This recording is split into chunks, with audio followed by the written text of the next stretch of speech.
Today I'd like to introduce you to a guy who has a whole lot to teach us about identity. The funny thing is that most people know him for being short. His name is Zacchaeus. He lived at the time of Jesus, and he was a tax collector.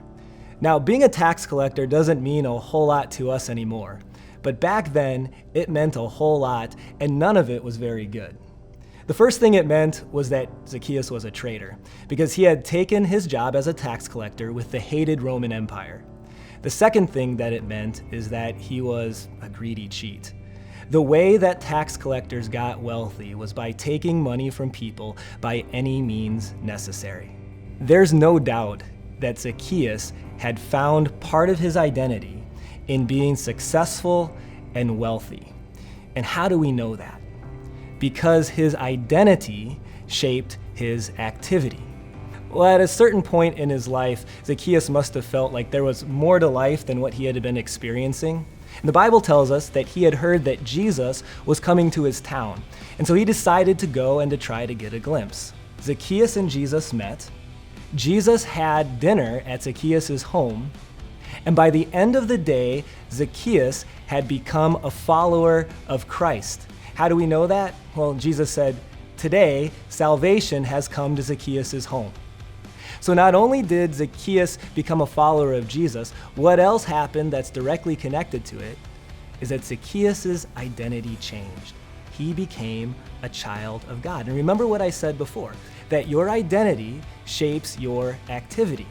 And we see that in Zacchaeus. The Bible goes on to tell us that Zacchaeus' new identity led him to want to follow the will of God. He gave away half of the stuff he owned to the poor and tried as best as he could to pay back all those that he had cheated in the past. Your activity does not create your identity with God, but your identity in Jesus does shape your activity. For Zacchaeus, what that meant was that he gradually and slowly let go of the things that he had. They weren't as important to him anymore. For me, for you, well, I'm not exactly sure what it means for you, but I do know that your identity will make a difference in what you do and what you don't do. Your identity will be seen in how you schedule your calendar. Your identity will be seen in how you interact with your family, with people in the neighborhood, or with our coworkers at work. Our identity as children of God will shape our activity. And so today may be the perfect day to consider this question. Has my identity shaped my activity? And if not, what things need to change?